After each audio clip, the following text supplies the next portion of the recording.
Israel और Iran की जंग 12 दिनों तक चलने के बाद युद्ध विराम हो गया, लेकिन जिस तरह से अमेरिका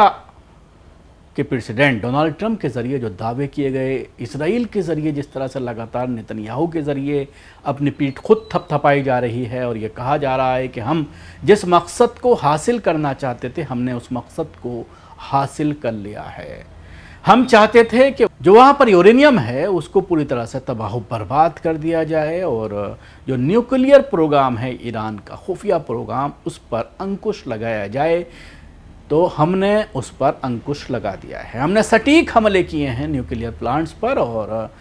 उसको तबाह बर्बाद कर दिया है। ऐसी ही बात डोनाल्ड ट्रंप के ज़रिए कही जा रही है कि हमारे जो 3 हमले थे उसमें पूरी तरह से न्यूक्लियर प्रोग्राम जो है वो ईरान का नष्ट हो गया है, तबाह बर्बाद हो गया है। लेकिन डोनाल्ड ट्रंप की कलई खुद वहाँ की मीडिया ने, CNN और BBC जैसे बड़ी मीडिया घरानों ने उनकी पोल खोल कर रख दी और ये दावा किया गया इन मीडिया घरानों के ज़रिए कि जो दावा किया जा रहा है अमेरिकन प्रेसिडेंट के ज़रिए उसका कोई आधार नहीं है। साफ साफ ये कहा गया रिपोर्ट्स में कि न्यूक्लियर प्रोग्राम थोड़े महीनों के लिए ज़रूर रुक गया है, उसमें बाधा ज़रूर आ गई है, लेकिन ईरान अपने इस प्रोग्राम को लेकर के आगे बढ़ेगा। जैसा दावा ईरान के ज़रिए किया गया था कि हमलों से पहले ही हमने सारा सामान न्यूक्लियर जो है वो सारा यूरेनियम हमने वहाँ से शिफ्ट कर दिया था, तो उस बात की तस्दीक अमेरिका के इन अखबारों के ज़रिए की गई है, मीडिया घरानों के ज़रिए की गई है कि जो ईरान का दावा था वो कहीं हद तक सही साबित हो रहा है, क्योंकि उनके जो वहाँ पर संवाददाता हैं, जो रिपोर्टर्स हैं, उन्होंने भी घटना स्थलों पर जा कर के कुछ तहकीक की है और उसके आधार पर ये पूरी रिपोर्ट तैयार की गई है। लेकिन इसके बाद डोनाल्ड ट्रंप पूरी तरह से बौखलाते हुए नज़र आए हैं और इन मीडिया घरानों को, इन पत्रकारों को वो जो है खरी खोटी सुनाते हुए नज़र आए और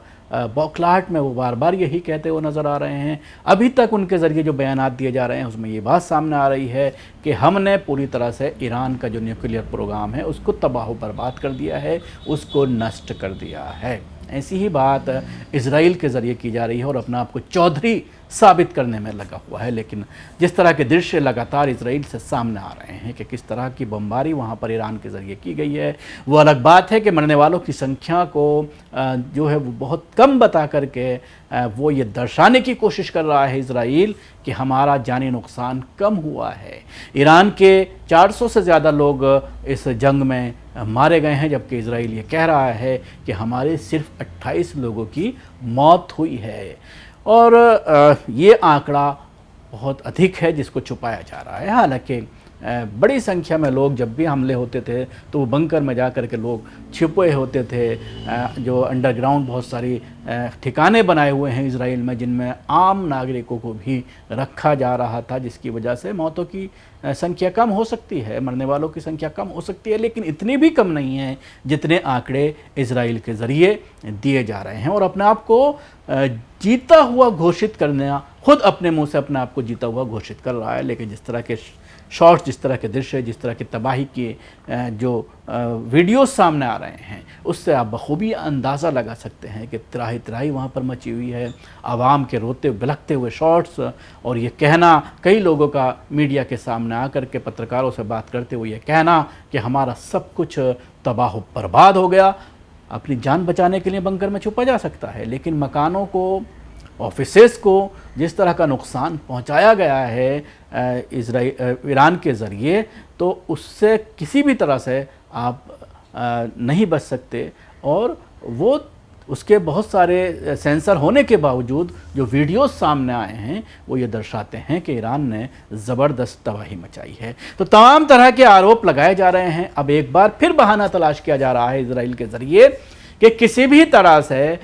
कोई ना कोई बहाना तलाश करके दोबारा से हमला किया जाए, क्योंकि ज़बरदस्त किरकिरी हो रही है अमेरिका की इस पूरे मामले को लेकर के। और हारा हुआ घोषित पूरी दुनिया ने देख लिया है कि किस तरह से जो है खुद इजराइल ने रो करके अमेरिका से मुदाखलत करने की बात कही और अमेरिका से कहा कि इस जंग को रुकवाया जाए। अमेरिका ने जो है मुस्लिम देशों से, कतर और सऊदी अरब जैसे देशों से, रशिया से गुहार लगाई और उसके बाद इस जंगबंदी पर फैसला हुआ और ईरान और इसराइल दोनों जंगबंदी पर राज़ी हुए। लेकिन अब जब धीरे धीरे ये सारी चीज़ें सामने आ रही हैं कि जिस मकसद के लिए आपने हमला किया था वो तो हल हुआ नहीं, ज़बरदस्ती आपके ज़रिए दावे किए जा रहे हैं, तो एक बार फिर बहाने तलाश किए जा रहे हैं। एक नया बहाना तलाश किया गया है इसराइल के ज़रिए और ये कहा है बौखलाहट में कि ईरान के सेंट्रल बैंक को भी आतंकी बता दिया गया है। जंग हारते देख अब तुतर्क शुरू कर दिया गया है। खamenei साहब अब रहम नहीं, सिर्फ तेवर दिखाइए। सीज़ फायर की भीख मांगने वाले इसराइल की शातिर चाल फिर शुरू हो गई हैं, जिसके चलते इसराइल ने ईरान के सेंट्रल बैंक को ही आतंकी संगठन घोषित कर दिया है। साथ ही आरोप भी लगाया है कि ईरान का सेंट्रल बैंक आतंकी गतिविधियों के लिए फंडिंग करता है। कितने ज़बरदस्त बात है कि ये लोग तमाम तरह की कवायद के बाद इस तरह के आरोप जानबूझकर लगा रहे हैं ताकि कोई ना कोई बहाना तलाश करके ईरान पर फिर से हमला किया जाए। और ये मानने को तैयार नहीं है क्योंकि इनकी चौधराहट इस पूरी जंग के बाद ख़त्म होती नज़र आ रही है। तो अपने आप को, अपने अस्तित्व को बचाने के लिए ये फिर कोई ना कोई ऐसी हरकत